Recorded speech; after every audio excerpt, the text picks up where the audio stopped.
Smartphone ছাড়া এক মুহূর্ত কাটে না অনেকের। সারাক্ষণ কোনো না কোনো বাহানায় চলছে স্মার্টফোন স্ক্রলিং। কিন্তু এমন স্থানে ঘুরতে গেলে যেখানে ফোন ব্যবহার একেবারেই নিষিদ্ধ, লুকিয়েও ফোন ব্যবহার করতে গিয়ে ধরা পড়লে হবে জেল জরিমানা। জেনে নেওয়া যাক সেসব স্থান সম্পর্কে। আমেরিকার ছোট্ট একটি শহর গ্রিনব্যাক, চারদিকে সবুজের চাদরে মোড়া। তবে এই শহরে ফোন ব্যবহার করা বেআইনি। এখানে মূলত মহাবিশ্বের প্রান্তে বিস্ফোরিত ছায়াপথ নিয়ে গবেষণা করা হয়। তাই মোবাইল ফোন ব্যবহার করলে যে আওয়াজ নির্গত হয় তার প্রভাবে বিজ্ঞানীরা ঠিকভাবে ছায়াপথের শব্দ শুনতে পান না।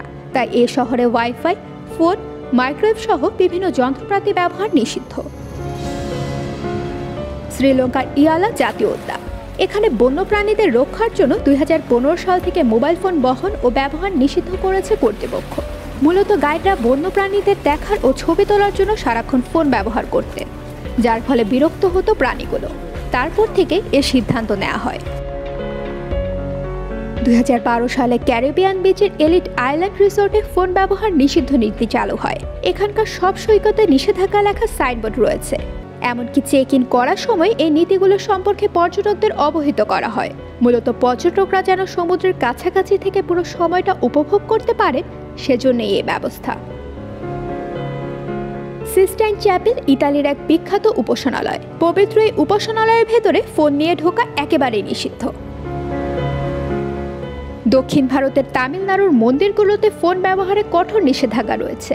2022 সালের ডিসেম্বরে তামিলনাড়ু সরকার মন্দিরগুলোর শুদ্ধতা ও পবিত্রতা বজায় রাখার জন্য রাজ্যের সব মন্দিরে মোবাইল ফোন ব্যবহার নিষিদ্ধ করেছিলেন। এছাড়া উত্তরপ্রদেশের অযোধ্যার রাম জন্মভূমি কমপ্লেক্সের সম্পূর্ণ এলাকায়ও মোবাইল ফোন, ক্যামেরা, ঘড়ি, বেল্ট এবং যে কোনো ইলেকট্রনিক গ্যাজেটও ব্যবহার করা নিষিদ্ধ। 2015 সাল থেকে আমস্টারডামের রিজক্স মিউজিয়ামের অভ্যন্তরে ফোনের ব্যবহার নিষিদ্ধ করা হয়েছে। বিখ্যাত জাদুঘরটিতে কোনো দর্শনার্থী স্মার্টফোন তো দূরের কথা, ক্যামেরা নিয়েও প্রবেশ করতে পারবেন না। এর পরিবর্তে জাদুঘর কর্তৃপক্ষ বিনামূল্যে পেন্সিল এবং কাগজ প্রদান করে দর্শনার্থীদের আর্টওয়ার্ক স্কেচ করতে উৎসাহিত করেন।